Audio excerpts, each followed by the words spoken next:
It's second v first. Sheffield United v Leeds. A proper how's your mother. A big as how's your mother as it could possibly get, really. In fact, would you go as far to say, Justin, if Leeds win this, then the Championship title is as good as theirs? Oh, nah, I'm not comfortable with that. Don't get me wrong. It's not yet. Not yet. Yeah. It's a big momentum swing, isn't it? Isn't it? If Leeds win.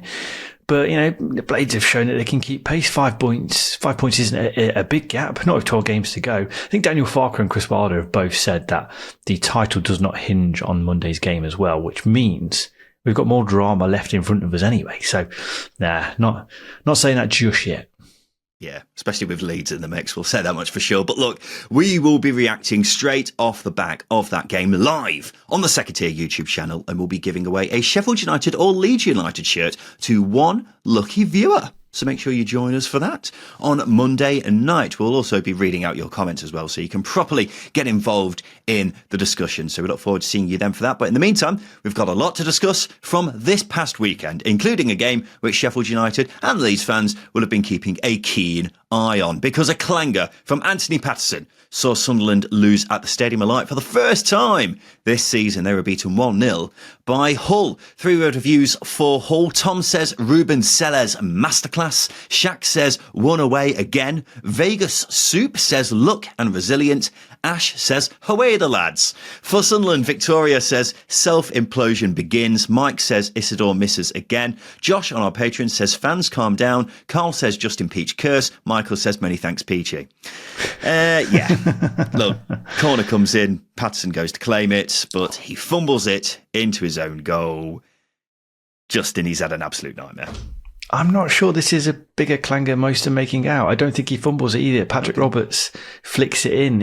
I think if you're going to blame Patterson, you've got to blame Patrick Roberts just as much. He didn't commit to the header, and obviously that meant Patterson's going to come out and do something with it. Yeah, I think even if Patterson doesn't come out and try and claim it, I think he's got to pull off a wildy save to stop it from going in, because, as I say, I think Patrick Roberts has not done his duty at the near post there. So, yes, you can describe it as a clanger, but I think it's harsh that, Patterson's had a bit of a pile on, really, from this.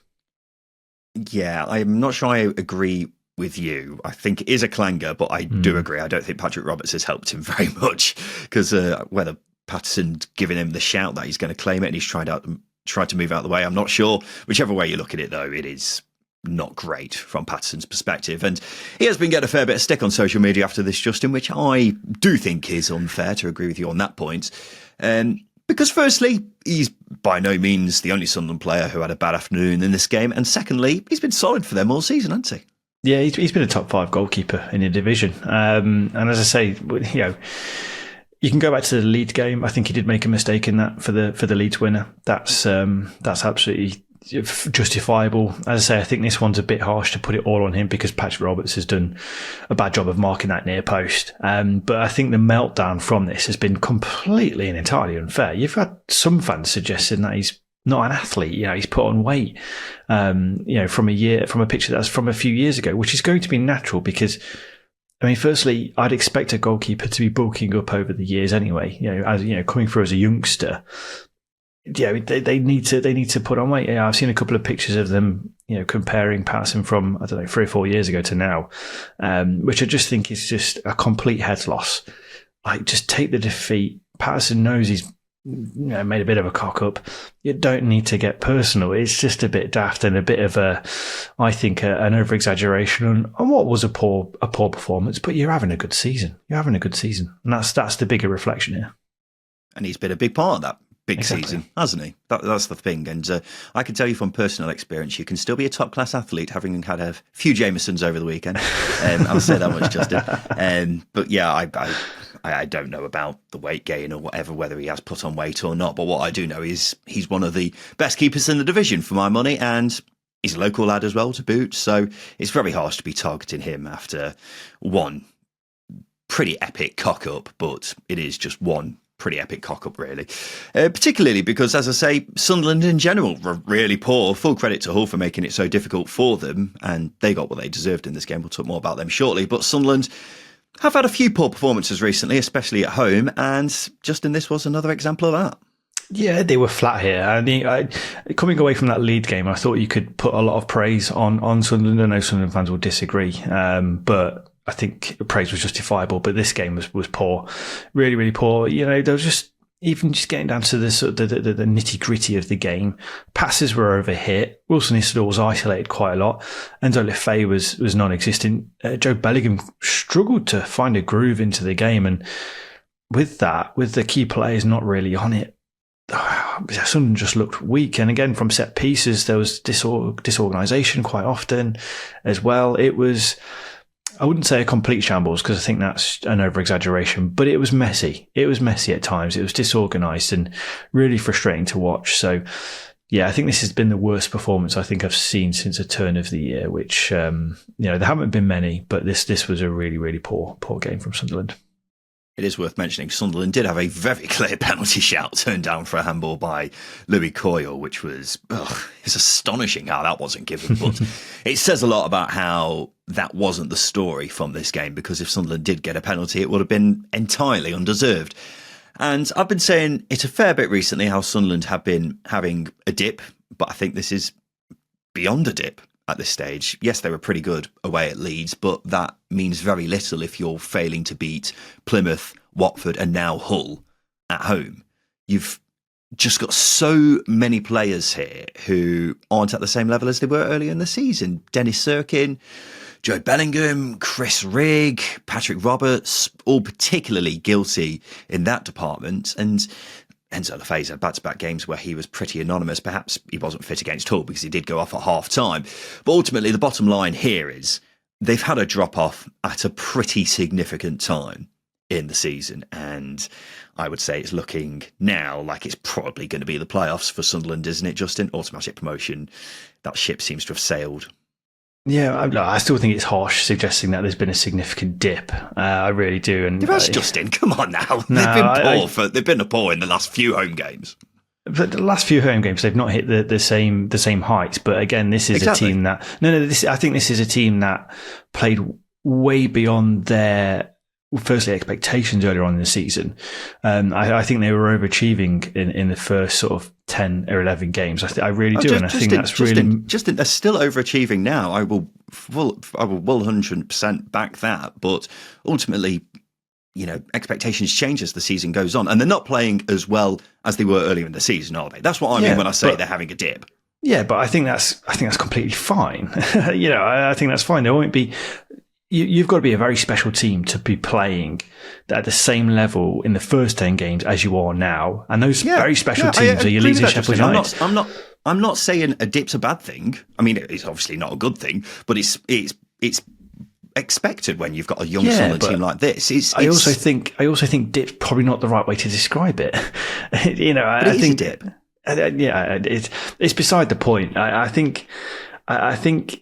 As I say, the expectations that Sunderland fans have, I wouldn't say Sunderland fans, but the way the team were playing to, and that just heightened them. I think this drop off in form, and obviously the top two, I think that is, we're not seeing a significant drop off. I don't think it's meltdown worthy. I really, really don't. I think it's Sunderland are now dropping away from that top two race, and they've got to solidify their place in the top six. And again, I think that's absolutely fine, because I think if Sunderland do finish in the top six this season, it is an overachievement. And, you are right in saying expectations will change over the course of a campaign. But this team is very much, I think, its infancy of its project right now. It's only just getting going, which is a very, very exciting prospect for the Sunderland team. I completely agree with everything you say there just now. I just don't understand why you get your back up about the term dip, because it is a dip. A dip is when they're not playing as well as they were before, and that's undoubtedly what's happened here. But otherwise, I completely agree with you, because this is a very young Sunderland side. There was always going to be a drop-off for them at some point, and we've got to keep in mind they're also competing against three clubs with a much bigger budget than them, even with them signing Enzo Lefebvre. So if you take a step back for a second, it's worth bearing in mind Sunderland fans would have been delighted with their playoff place at the start of the season, which is why I say they're still overachieving now, really. And what's looking like a fourth place finish now would have been an incredible result at the start of the season. Obviously, they would want to go a step further and actually win the playoffs. And that's ultimately the task Regis Labris now needs to work out how to get his side playing well again, because there's a fair bit of frustration being aimed at him right now because, as I say, performances haven't been as good as they have been, and his task is getting them back to the team we saw early in the season. If they do manage that, then they could head into the playoffs with a bit of momentum, but right now Sunderland fans aren't looking too optimistic, which is probably unfair because, as we say, they are overachieving, but that's ultimately what I mean when I say expectations change. What a great result for Hull City, though, Justin. The first team to win away at the Stadium of Light this season. That's some achievement, isn't it? It really is. And I think, you've got to firstly throw praise to Sunderland for that record.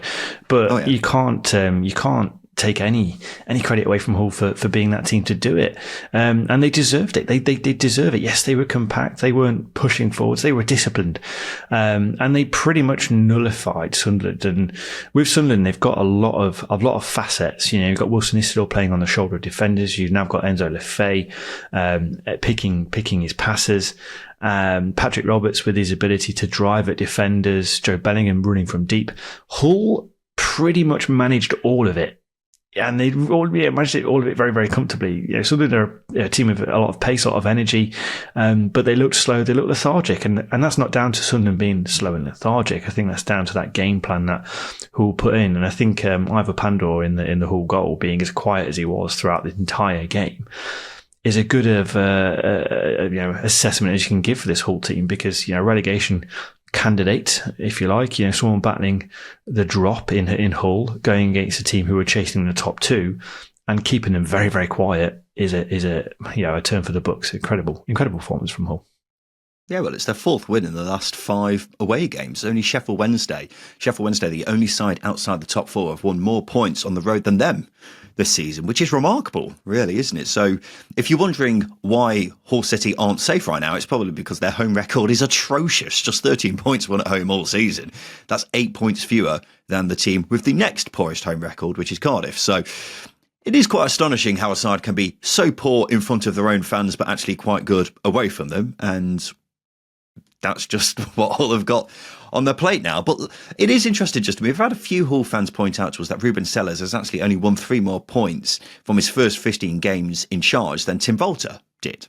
So we've had some questions about why we aren't more critical of Sellers, which is an entirely fair point. What I would say to that is games like this are an example of the improvement that we've seen performance-wise from Sellers since he's come in. That's fair, isn't it? Yeah, no, it is fair, but also Sellers is dealing with an entirely new squad as well. Obviously, there was an extensive bit of recruitment in January, so he's had to blend together a lot of players, and Tim Volter had a lot more time with that Hull team than Ruben Sellers has. Ruben Sellers has picked up these points basically firefighting, whereas Tim Volter had a pre-season, had the entirety of the summer.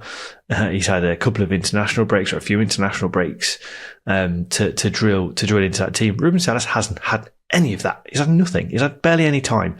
And the one thing, especially if you're going into a team that is battling relegation, you need time on the training pitch. And playing Saturday, Tuesday isn't going to give you that. 1 week in between games isn't going to give you that time. So yes, it is fair to look at that point, the points tallies, and go, Ruben Sellers hasn't won that many more points than Tim Volter. But you look at the time spent with the squads, compared to, if Ruben Sellers had that time with this whole squad, where could they be? I think that's the question you've got to be asking, rather than looking at the points and going, he's not done as well as we thought he would. So, yeah, I think it's probably a bit harsh to criticise Sellers based on that. This result takes Hull 3 points clear of the bottom 3, and something I've said a lot. Well, I still think there'll be at least 3 poorer teams than Hull this season. So I'd be surprised if they did actually go down. Big game on Tuesday, though, just in Cardiff v Hull, a relegation 6-pointer, isn't it? So could be a season-defining few days for Hull City. On Sunday afternoon, Watford ran out the 2-0 winners in the M1 derby to pile even more misery on Luton Town. 3-word review for Luton. Skeeter on our Patreon says, God damn awful.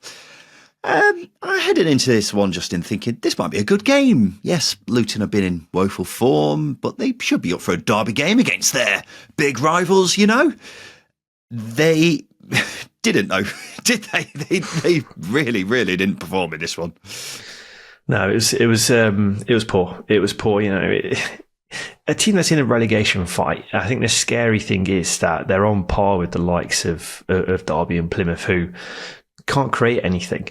they're two teams who you'd argue they've got League One squads, whereas this Luton squad is full of talent. It is, they might be pushing at the bottom of the table, but there's loads of quality individuals there. Cotton Morris, Elijah Adebayo, Isaiah Jones, just to name a few, and that's what they serve up in a big derby against their rivals. It's so poor. The players have got to take a look at themselves here, and it can be a season-defining moment, but they've got to use that pain as a motivator. Otherwise, it's a fight not to finish bottom of the table, let alone get outside the bottom three.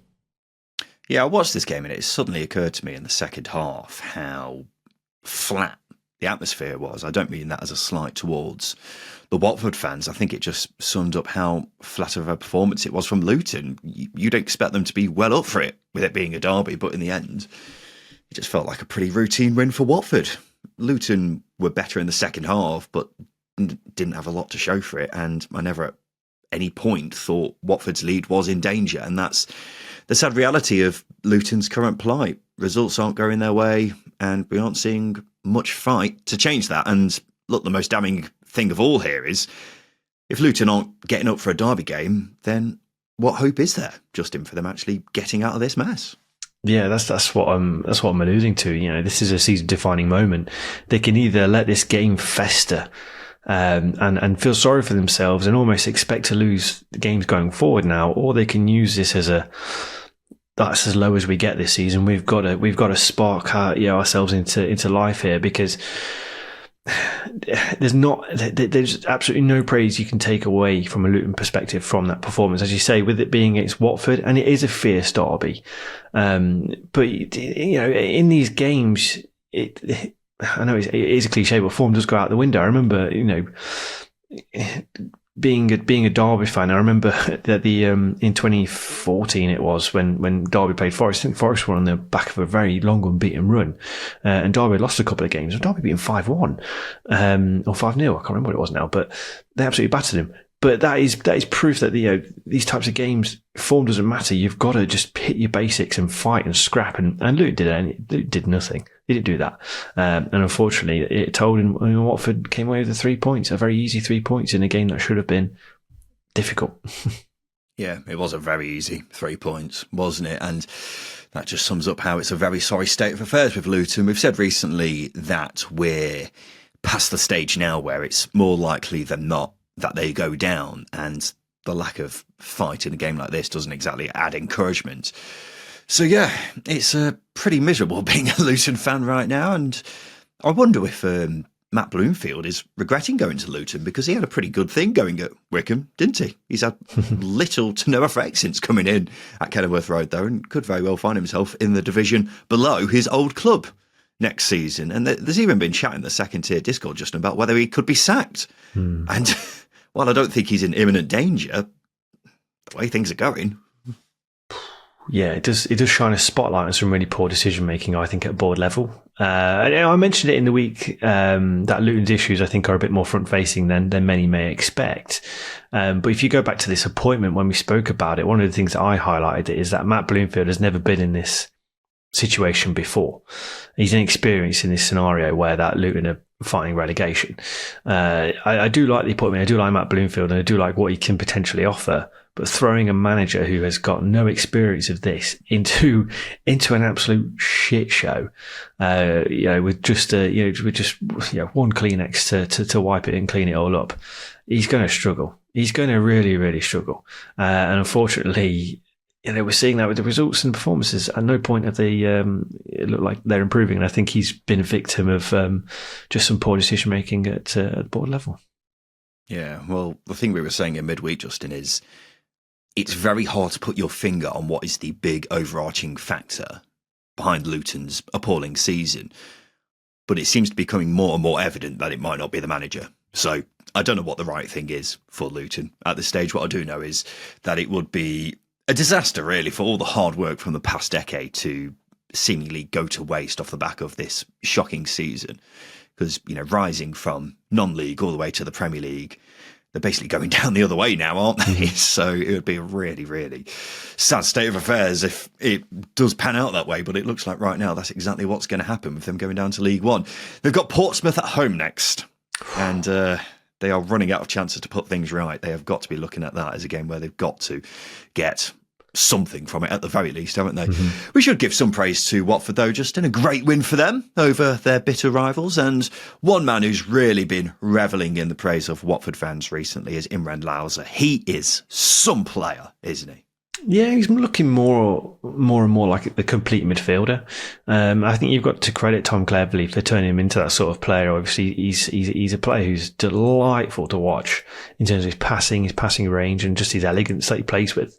But yeah, you got given the armband heading into this. It's a big derby as well, so that shows the faith that the Cleverley has got in him. But you're seeing him grow and grow and grow. You're seeing him get fitter as well, and I think that's hugely important. And I think, if he's in that team, Watford's squad is so imbalanced. There's some really good players and some really average players, to be really blunt.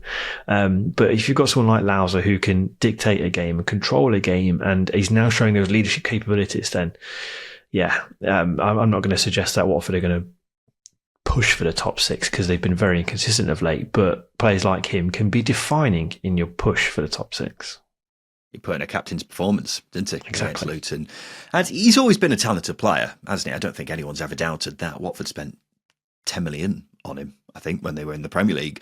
And he's looked a class above on so many occasions this season. It's funny because he was sent out on loan to Lorient in the second half of last season, presumably because he didn't want to play in the Championship anymore.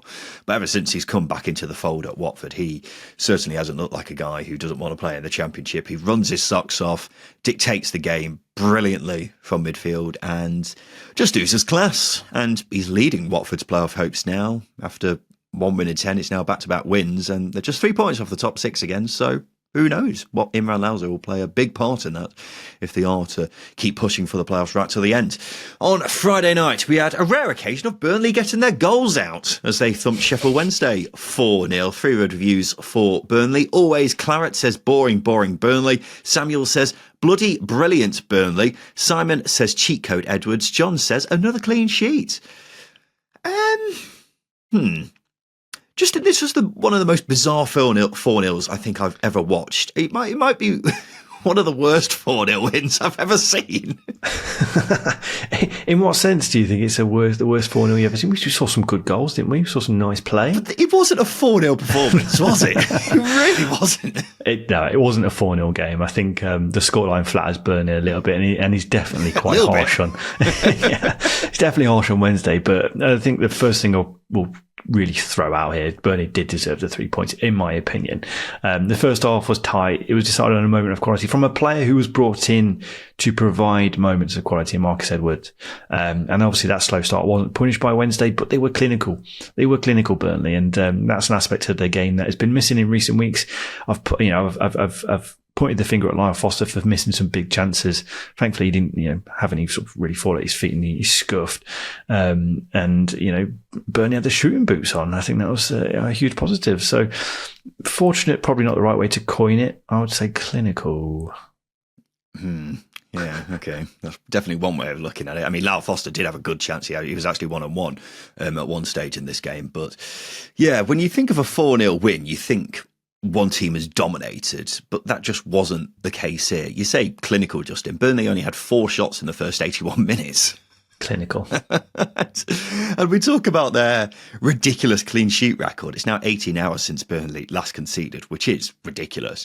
But that record should have ended in this one. How Wednesday didn't score at least one is quite mind-blowing. So just a very peculiar game where I think Burnley were actually a bit fortunate. Don't know how that works when they've won 4-0, but they were. However, fair play to them. They took the chances when they came. And more importantly, they keep the pressure on the top 2, who are, of course, playing each other on Monday night. So one of them is guaranteed to be dropping points, and that means it's a good result for Burnley, Justin. Yeah, I think the nature of the win as well. Obviously, with the scoreline being quite flattering, but 4-0 win on the face of it, I think mentally can do a bit of work on your opposition, I think. But I think that the fact that it's a clean sheet, and 4-0 and 4 goals being scored, Manuel Benson scoring that goal as well, I think could be quite definitive, because you got Marcus Edwards who can change a game on the flip of a coin. Benson's one of those types of players as well, as we saw in this season where Burnley romped the title under Vincent Kompany. So there's a lot of variables here that I think will actually probably increase the pressure on that top two, probably more so than the actual scoreline would. So, yeah, it's a huge win. The manner of the win and obviously some of the variables that are coming into it, puts a lot of pressure on Leeds and Sheffield United.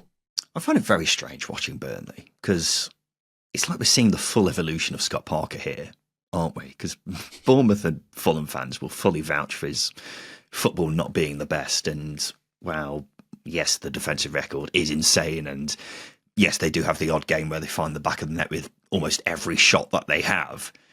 But everything else about this team is just strange, Justin. There's no other way. There's no other way to describe it. It's just strange. And what I'm about to say here is very data heavy, but bear with me. No team has overperformed their expected goals this season more than Burnley. Only 4 teams have a lower XG this season than Burnley. Only 5 teams have created fewer big chances this season than Burnley. A quarter of their goals have come from outside the box, which is impressive. It's got to be said. They've got by far the best defensive record in the division. It's very difficult to have any criticism of that, but it is worth mentioning they don't even have the best XG against this season, which is mad for a team who have, factually, the best defensive record in Championship history. So, I don't know. Let's just call it what it is. They're jammy, aren't they? They're the jammiest team we've ever seen at Championship level. And when they're not being jammy, they're being boring. Am I saying anything outrageous here? Just I don't think I am, because I know what you're going to say. You're going to say, look, you make your own luck. And yeah, you're right, you do. But I want to know what deal Scott Parker has done with the devil, because this is just insane. The deal with the devil, Scott Parker. Oh, yeah, look, the jamminess, reading off the numbers, all you've done there is ratify what we were saying at the start of the season, in that Scott Parker's teams are, the success is defined by the quality of player that he's got at his disposal. And we're seeing a Burnley team who have got a lot of quality individuals, who've got a lot of experience at championship level, but also have experience in other top flight leagues as well.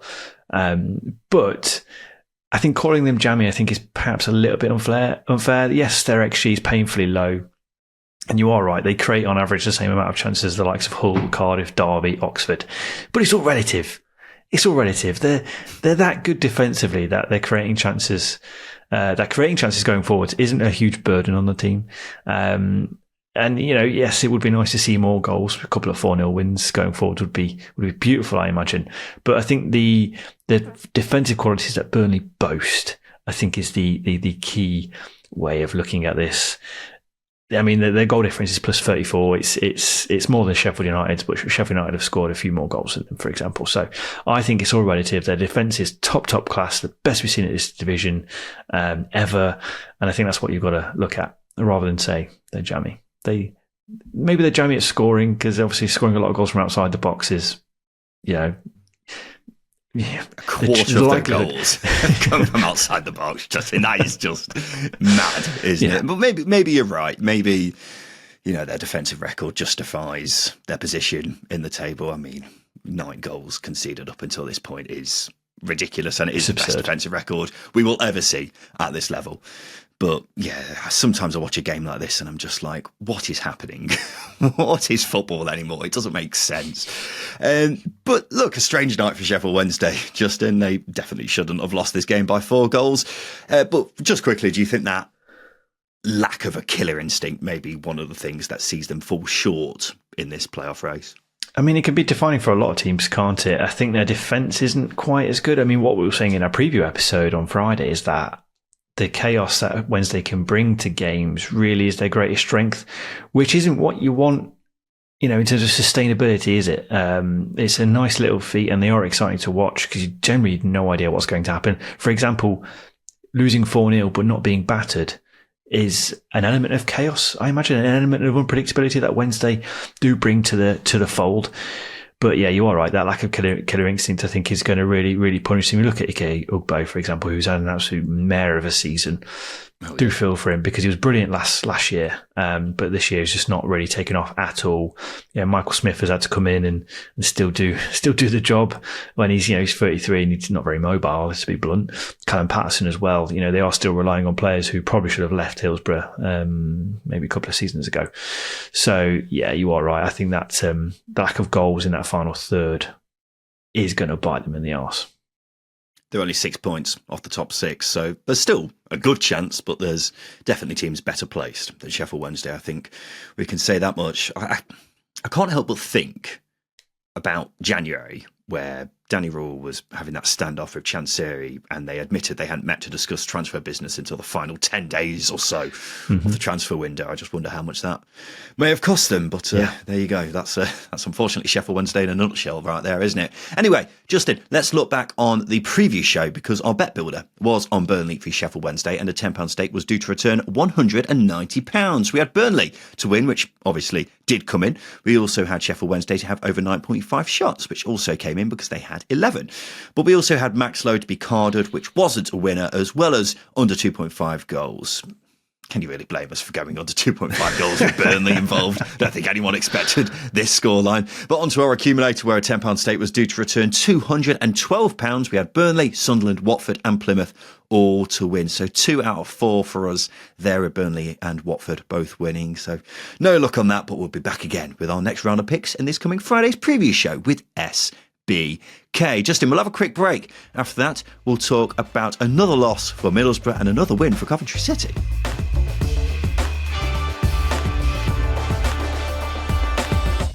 Welcome back to the Second Tier podcast, and it's now time for us to reveal the winner of our latest edition of Jameson's Weekend Hero, because every single week we're asking you to nominate a fellow Championship fan that you believe deserves recognition. Now, it could be someone who drove you to a recent away day, or it could be a friend or relative who got you into supporting your club in the first place. Whatever it is, we want to find out. So to nominate your Jameson Weekend Hero from this weekend, send us a voice note right now on WhatsApp explaining your nomination. The number is in the show notes, and of course, if we pick you, you'll win a bottle of Jameson. Share with your winner. So, on to this weekend's hero, and it's another good one. It's from Thomas, who wants us to nominate his dad, Tony. Hi lads, it's Thomas here. I'm a Middlesbrough fan. I'd like to nominate my dad, Tony, for the weekend hero. Me and my dad have been going to Middlesbrough games now for 20 odd years. I've had a season ticket since I was 8 years old. As you can probably tell by the accent, I shouldn't be a Middlesbrough fan. My whole family's Sunderland, red and white. But my dad stayed strong when I was a kid, when I was a baby, to make sure I was a Middlesbrough fan. And we've had countless days out. We currently would be listening to this driving down to Stoke away on a Tuesday night. It just shows how much we love Middlesbrough and the sacrifices we make to just go to away games. So I'd just like to nominate my dad, Tony, for getting us into this great football club. Cheers, lads. Justin, it sounds like Tony is a hero, but I tell you what, Thomas is also a hero in his own way, because I'm a big supporter of anyone who supports their dad's team. Yes, absolutely. It's a rite of passage, isn't it? Like my dad grew up supporting Derby. I had to support Derby. There was, skirmishes with the Premier League for me. I had a couple of interests in Liverpool at times, but stood strong. Dad stood strong, and I've not turned my back since. Well, I've never turned my back, actually, I should say that. yeah, make that very clear. And your dad lives in Nottingham now, doesn't he?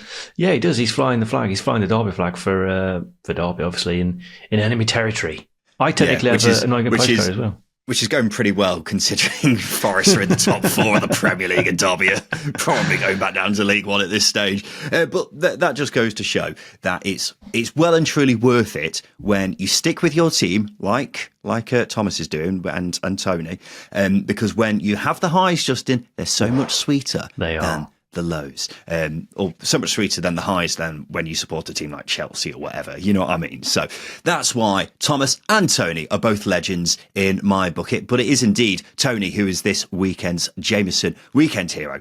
And we will now raise a glass of Jameson Ginger and Lime to Tony to honour this occasion. And just now, going to have a swig to honour that. delicious, as always. And remember, you can nominate your Jameson Weekend Hero by sending us a voice note right now on WhatsApp. It just needs to be about a minute long. The number is in the show notes. And you could be next week's winner. You must be over 18 to enter. UK only, and T's and C's apply. Right, it's now 5 losses in a row for Middlesbrough. Sorry, Thomas and Tony. And after Bristol City came from a goal down to beat them 2-1. That wasn't intended, I promise. Only just clocked on as I was saying that. But 3 good reviews for Middlesbrough. Sedgefield says change long overdue. Steptoe says soft as shit. Andy says total dog shite. Faz says Carrick, get out. George Earthy scoring both of Bristol City's goals here. Probably the scrappiest brace you'll ever see. We'll put that on the table straight away. But oh dear, Justin. Middlesbrough, they are in a right old rut, aren't they? Yeah, it's crushing, isn't it, being a Borough fan at the minute? I don't think performance-wise... Sorry, Thomas and Tony, once again. Exactly, yeah. Oh, yeah. Thomas was probably thinking, why couldn't I support Sunderland? Performance-wise, especially from the first half, you're wondering how Borough probably come away from this game without anything. But the lack of game management, I think, just shafted them again. Because in the second half, I think Bristol City turned it up a notch and they punished Borough. So, yeah, nothing's going for them. There's a rut, as you say, when you're losing or you're in that run, it is horrendous. It's hard being a fan because you're negative. All you can do is be negative, but also you're looking at a team and you're thinking, how on earth is this lot going to turn it around? And my God, Borough do have some talent, but what is going on is hard to really pinpoint. Then the person who really should take the blame for this is Tommy Conway, because he celebrated his goal by going over to the home fans, of course, his former club, put a finger in each of his ears. The game was only going one way after that, Tommy. Come on now. But yeah, a very disappointing collapse from a Middlesbrough perspective. There was a video after the game where I think it was Neto Borges went over to the away fans and he was explaining to them what happened, and Michael Carrick came over to kind of pull him away. And also to say that the result was on him, because the 2 goals they conceded were a bit unfortunate, but it'd be hard to argue that it wasn't coming. Mark Travers was easily Middlesbrough's man of the match in the Borough goal, and Middlesbrough have now dropped 22 points from winning positions this season, the 3rd highest amount in the Championship, which is a pretty miserable tally. And it's almost as miserable as Middlesbrough's form in general, because only Derby and Luton have won fewer points in 2025 than Middlesbrough. Just 7 points won from an available 27. They've now dropped into the bottom half for the first time this season, and Middlesbrough have reportedly said they're going to be sticking with Michael Carrick. But Justin, the reason why they say that is because they believe he will still be the man to get them promoted. But that feels a long way off right now, doesn't it? Well, like I've been saying, he's had a couple of cracks at promotion, hasn't he? And he's not quite got them over the line. And I thought this was the season where we're going to see Borough. You know what? Push for a top 2 place. A top 6 is looking hard. The top half almost on that horizon of possibility where it's disappearing. Look, you can commend the loyalty that Borough are going with here. I think Steve Gibson does deserve praise for it.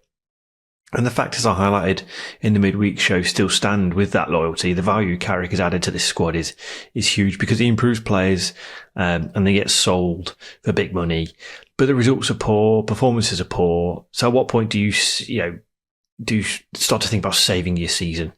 Because the players aren't going to be improving, losing every week. Yeah, and your goals and objectives aren't being met either. So sometimes things just grow stale. You just look at Mark Robbins at Coventry. Really good example where statistically, like Borough, it's not an ugly set of numbers.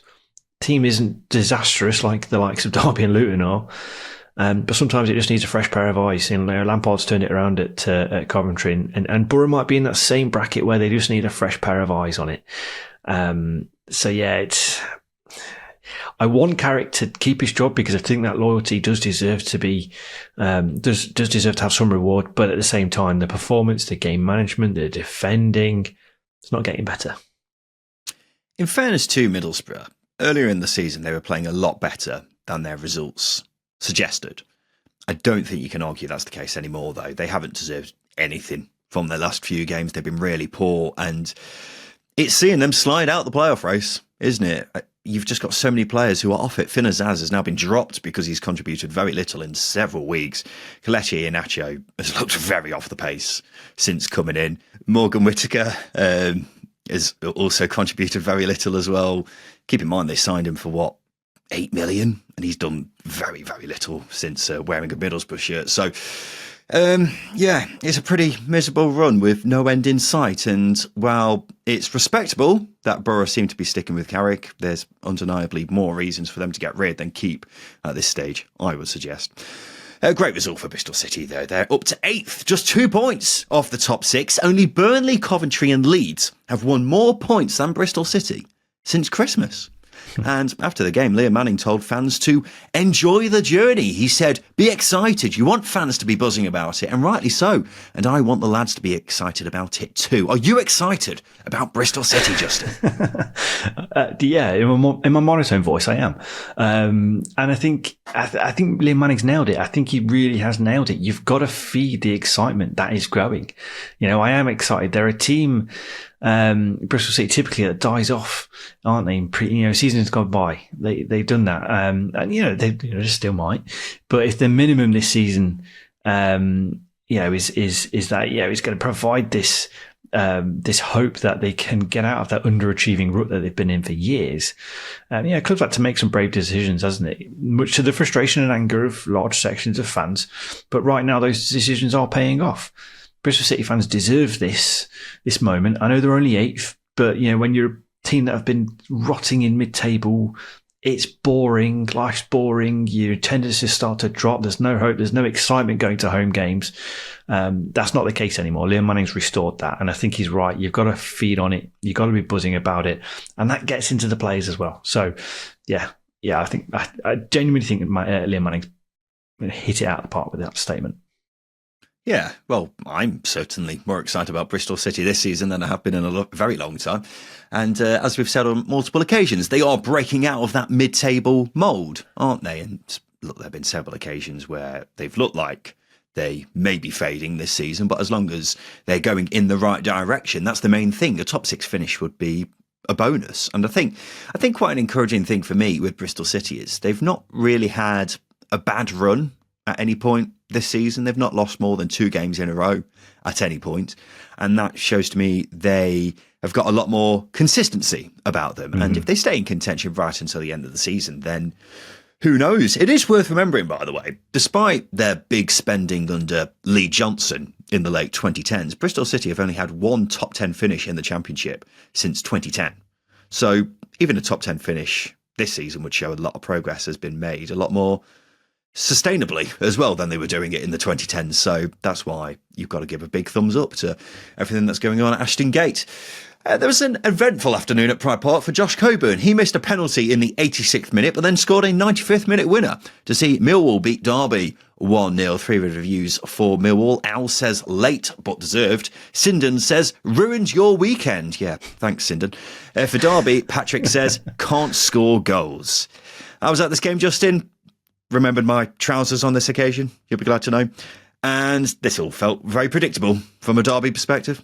Yeah, it's a horrifying state of affairs, isn't it? Warren Ball, you can see, is just taking a huge toll on this team. I think 1-0's never given a chance to express itself under Paul Warren. He's now completely numb in the final third. There's nothing. Not even the world's strongest Viagra could spark life into a very flaccid Derby attack. And it is bad, isn't it? That's not on John Eustace either. I think it's a culmination of Paul Warren's stale, directionless, non-existent attacking emphasis football, and obviously some poor decision making in recruitment as well. So I think we saw that in this game, because actually I thought Derby looked a little bit better balanced at times. There was overlapping fullbacks, there was crosses from the byline, there was bodies in the box. So that's progress. But as I say, not the strongest Viagra in the world could get this Derby punching. Bit of a strange metaphor, but you get it. I get it. Yeah, it was a scrappy game. I'll say that much. It was scrappier than Scooby-Doo's nephew, and it always felt like it was going to be won by a scrappy goal. And when Jakob Vidal Zetterstrom saved Josh Coburn's penalty, I thought that might be the moment where Derby's luck finally turned. But no, the 95th minute winner really piles the misery on the Rams, and Derby have now won just 2 points from their last 11 games. 1 goal scored from open play in their last 9. I don't think I've mentioned this, Justin. I got my dad and I half-season tickets for Christmas, and we get to see Derby score a goal. What a they were doing all right at son Christmas. This is the worst present I could have got. We've not scored a home goal yet in 2025. We haven't seen Derby score a goal since we got those half-season tickets. You bastard. I mean, we've won 1 point. That's how depressing it is. Great. Son of the year right here, ladies and gents. What's he done to you to deserve this absolute scumbaggery? Maybe support Derby in the first place, as we were alluding to earlier. Yeah. Not only have you bought him a half-season ticket, you don't take your trousers to half the games either. So honestly, yeah, true. Yeah, it's just a no pants party. That's what it is. But yeah, it is pretty depressing watching Derby right now. The problem is, Justin, you look at their upcoming games. This game against Millwall was must win. This was a game they had to be getting 3 points from. A draw would have been okay. Not great, but it would have been okay. A loss is really bad, and it's getting quite desperate. Now, I think Derby have been fairly tight at the back, despite only 1 clean sheet in 14. Sounds strange when I read out that stat, but I genuinely think they have been. But going forwards is a massive problem, though. They offer very little threat, and I struggle to see that improving with the players they've got. They have signed Kemar Roof on a deal until the end of the season, though, Justin. That's the market they're fishing around in at the moment, isn't it? Kemar Roof's an injury-prone 32-year-old who's not really done an awful lot since that season under Bielsa where Leeds fell away from a title chase. I know he's been at Anderlecht and Rangers, but I can't say I've been overly overawed with what he's achieved since he left Leeds. So, yeah, we'll see how that goes. Yeah. They needed to sign some forwards, didn't they? Because the ones they've got at the moment are really not doing the job for them, are they? So, yeah, we'll see how he gets on, but he's certainly got a lot of catching up to do in terms of fitness, hasn't he? A good result for Millwall, though. Their first win in 4. Actually had some good results on the road recently, and there is that 5-1 thrashing at Plymouth sandwiched in there, but apart from that, they have had some pretty decent results on their travels. I will say, their right-back, Tristan Kramer, I've never seen a professional footballer so bad at taking throw-ins, because nearly every throw-in he did was a foul throw. He didn't get pulled up once, Justin, but the Sunday League inside of me was fuming. This is a chronic problem in professional football. I would argue, and I will vehemently argue this, I would say a high percentage, 70 to 80% of throw-ins, I think, are foul throw-ins. Either it's been redefined and therefore throw-ins are now different to what I think everybody grew up with. But honestly, the amount of foul throw-ins, I cover a lot of the Premier League as well. I see them a lot there. Those elite aren't getting away with it, or are getting away with it as well. It's disgraceful. It is disgraceful. It's frustrating. Because it is the single most embarrassing thing if a referee pulls you up on it. It's horrible. Annoyingly, I've got a video of it, of me getting pulled up on one, which wasn't a foul throw, but I was embarrassed. This was only a few years ago. It was horrible, a horrible feeling. It's the easiest skill in football. Thousands of people. Exactly. But referees and linesmen and fourth officials, they do nothing. They let them get away with it. Yeah, it's a disgrace, mate. Absolute disgrace. Probably not the analysis Millwall fans were looking for on their team, but I have to bring that up, Justin. And the final thing to mention on this game, Ryan Nyambe, just 3 appearances away from breaking the championship record for the most appearances in championship history without scoring a goal. It's great stuff. What are we going to do? Did you know he's not even had a shot this season, Justin? Yeah, what are we going to do when this comes in? Because Derby are scoring. Oh my God! Can you imagine? Derby score their first goal in months, and it's Ryan Nyambe. Oh my God! I would just have a meltdown of pure glee. It'll be glorious if that were to happen. Anyway, let's move on. It's now 7 wins in 8 for Frank Lampard's Coventry City as they beat Preston 2-1. 3 red reviews for Coventry. Joe says Frank Lampard effect. Max says super Frankie Lampard. Ryan says Preston curse demolished. James on our Patreon says flying. Who's next? For Preston, Vegan PNE says season is finished. Charlie White says utter crap. This is interesting, Justin, because Preston are a renowned bogey team for Coventry. They've been a renowned bogey team for years. They hadn't beaten them in 22 league meetings prior to this. And Coventry were holding on a bit towards the end of this game, but they got the job done to continue their remarkable form, Justin Peach. Yeah, thanks to some of the worst goalkeeping I've ever seen in my life.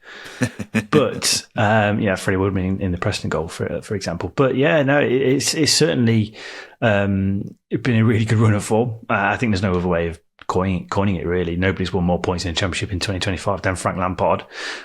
So you can see the impact he's having on this team. We've seen Jack Redoni improve tenfold. Mason Clark as well as another one. Ellis Sims, I think, tellingly in the last couple of weeks has looked a real presence again.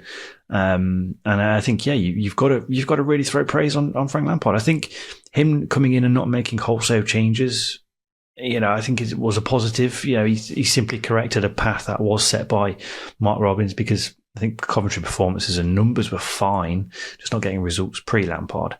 But confidence has been improved. The tweak in January to 3 at the back has given a team a lot more defensive and attacking balance, and there's 6 wins from 8 since that switch showcases that. So this is just another example of it. Okay, didn't want to hang on to the end, but Frank Lampard's turned it around at the CBS. 7 wins in 8. Don't want Coventry fans to get on your back, mate. More than they already are doing. But yeah, I will say this. I don't think Coventry have been as good in these last 3 wins as they were at the start of this winning run, but still 7 wins in 8 is undeniably very impressive. And we are now getting called salty by Coventry fans on Twitter, Justin, for our ongoing thing with Frank Lampard. I don't really understand that, because we've given Coventry plenty of praise during this run, because it's deserved, and will continue to do all that praise as long as it keeps carrying on, because they are now just 1 point outside the top 6. And you've got to say, on current form, Coventry are looking cracking value for a playoff place, aren't they, Justin? Well, yeah, they are competing with the likes of Norwich, who are looking to hit a gear. Bristol City again hitting a gear. Blackburn could fall away, if the managerial situation isn't resolved. West Brom a little bit inconsistent, so I think 5th and 6th are really up for grabs. I think that they're not as solid as maybe many once thought, but you are right. I think Coventry's performance haven't been as good in the last 3 games as they have been probably earlier on in the year, despite it being a few weeks ago. You get the point. I think with Lampard, how long can this run of form continue? Can you expect a team to win another 5 games in a row? Probably not. There will be some point where things do, I won't say tail off a little bit, but it's about timing it right. And as long as the teams above them do the same thing, you are onto a winner. But like I said, Norwich, Bristol City, really, really gunning down on the top 6 as well. So all I can say is we've got a very competitive race for the playoffs. Yeah, we definitely have. And I think they're the only ones really who are in a sustained run of form over a 10-game spell, aren't they? Because everyone else has been a bit up and down. The question I would have is whether they can replicate this form over another 10 games, to kind of echo your point, Justin, because it's all well and good getting to the dance, which they've now done, the dance being the playoff race, but they essentially need to go again to get a playoff place. And you have got to be a seriously good team to be able to replicate a run of form over 20 games. Having said that, Coventry are a very good team. We've always said this, haven't we? Exactly. We predicted them to finish 2nd at the start of the bloody season, for crying out loud. So they just seemingly needed a fresh voice to get them going again, and Lampard is doing that. So it's entirely plausible that they do continue this form all the way to the end of the season and make a playoff place well and truly theirs. And also, if they do that, no one will want to play them in the playoffs, will they? That's for sure, because they'll probably be the form team heading into it. So it's if they do manage to do that, it's going to be quite remarkable from Frank Lampard's perspective. And here's a result which certainly went against the form, but Justin, Swansea City 3, Blackburn Rovers 0. 3-word reviews for Swansea. SJP says, finally turned up. Raymond says, that's much better. John says, Swans are back. Brandon says, we so back. For Blackburn, Rovers Revival says, normal service resumed. Jack says, we're back, baby. Matthew says, need a manager. Yeah, 2 teams without a manager facing off here, and this is the one I didn't expect, Justin, but what a result for Alan Sheehan, Swansea's caretaker, and also the most handsome caretaker in football. The most handsome caretaker in football. I mean, it's all about individual preference. I'm sure David Lowe's other half might disagree with that. Obviously, his opponent the other on Saturday, but yeah, it's quite remarkable how the performance really went up again. I think Blackburn were really, really poor. I think that helps Swansea get into their gear essentially. But I think Alan Sheehan, I think, is a caretaker manager who's got a very good record. Obviously, he had a spell last season. He averaged 1.57 points per game, which is very impressive in his 7 games in charge. I will add, he won 3 and lost just 2. It's a very good run.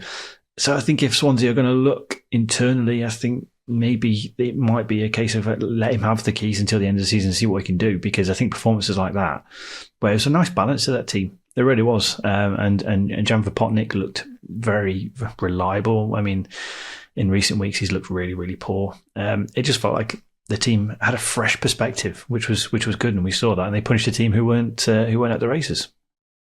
Well, hopefully this puts the brakes on their honking form, because it looked like they were hurtling towards a relegation battle, weren't they, late on? But hopefully Alan Sheehan sorted that out, and he's reportedly going to be in charge for a few games at least. So this is a positive indicator of what's to come with them. So yeah, fair play to him, and hopefully we see Swansea turn around their form. And Swansea look like they will be sticking with their caretaker for a while. Blackburn seemingly aren't, though, because they're reportedly set to appoint a new manager this week. However, reports say their pay deal has reportedly been putting off candidates. They're said to be offering 12 grand a week, which is apparently not enough for some candidates they were looking at. I know to you and me, 12 grand a week is a lot of money, Justin, but it does seem a bit low for a football manager, don't you think? Yeah, 12 grand a week seems cheap. Obviously, not knowing the going rate for the average Championship manager, you'd expect roughly around 600 grand a year not to be enough. You probably got to double it if you're wanting to get a manager who will take you forward, i.e. take you into contention where you're going to be pushing for promotion. So, just to bring it back around to John Eustace, no wonder his head was turned if those reports are going to be true. Obviously, we won't know until they do appoint the next manager. So if they get someone like, I don't know, Dave Hockaday, remember that Leeds appointment from years ago, where it's like, where have you plucked him from? He's clearly not going to demand 20 grand a week, is he? So, yeah, I'm very intrigued as to who it's going to be and how much they're going to be earning. Yeah, well, we should hopefully find out this week. So that's going to be fascinating to see how that goes, and we apparently know how much they're going to be earning as well. So yeah, it's going to be an interesting few days from a Blackburn perspective. But Justin, it's now time for the polls. This is the part of the show where we give the listeners 3 questions on Twitter, because we want to get their thoughts on everything to do with the Championship. The first question we asked was this: are Sunderland now out of the race for automatic promotion? Yes or no? Yeah, that was a deflating performance. So I would say playoffs it is. Yeah, it's hard to make much of a case for them at this stage, you would say. 85% of people said yes, 15% said no. Which side outside of the current bottom 3 is the most likely to go down? Is it interesting? Ooh. Cardiff, Hull, Oxford or Stoke? In a weird way, I feel like it's Cardiff year. Yeah. Well, we've said on plenty of occasions, Justin, they've been circling the drain, haven't they? So would it really be that much of a surprise if they were to go down that drain this season? I don't think it would be. 50% of people said Cardiff. 23% said Oxford. I think that's fair. I could see Oxford getting dragged back into it because they've been out of form for a few games now, haven't they? 19% said Stoke. Also wouldn't be that much of a surprise either. 8% said Hull. And finally, who's got the cutest dog? We've put pictures in the on social media if you want to see pictures of the dogs. Ryan or Justin? Justin, who do you think has the cutest dog? It's clearly Casper. He's got one blue eye, one brown eye. Is that a barometer of cuteness, is it? Absolutely it is. He's adorable. Does it mean that he's cuter than my delightful little Derek? Absolutely. Named after Derek Geary, the former Sheffield United defender? Casper's named after Casper Ankergren, the former Leeds goalkeeper, lad. But yeah, absolutely. Casper's fluffy. Derek's got fur like bloody copper wire. How fucking dare you? 53% of people said my dog. 47% said Justin's dog. That's absolutely bollocks. So that's a shame for you, isn't it? But I think there was always going to be one clear winner there, ladies and gents. Anyway, Patreon subscribers, don't go anywhere, because we've got the extended edition of the weekend show coming up, which we like to call Zamora Time. We'll be talking about the best striker in the Championship, the signing of the season, and Queen. If you're not a Patreon subscriber, sign up to get some more time in every single weekend show. Head over to patreon.com/second tier. Link is in the description of this episode. But that's just about time for us here on the Second Tier Podcast. Quick reminder, live show on our Second Tier YouTube channel straight after Sheffield United v Leeds on Monday night. Make sure you join us then for that. But otherwise, we'll see you again after that game. This has been the Second Tier Podcast. I've been Ryan Dilks. I've been Justin Peach. And a big thank you for listening.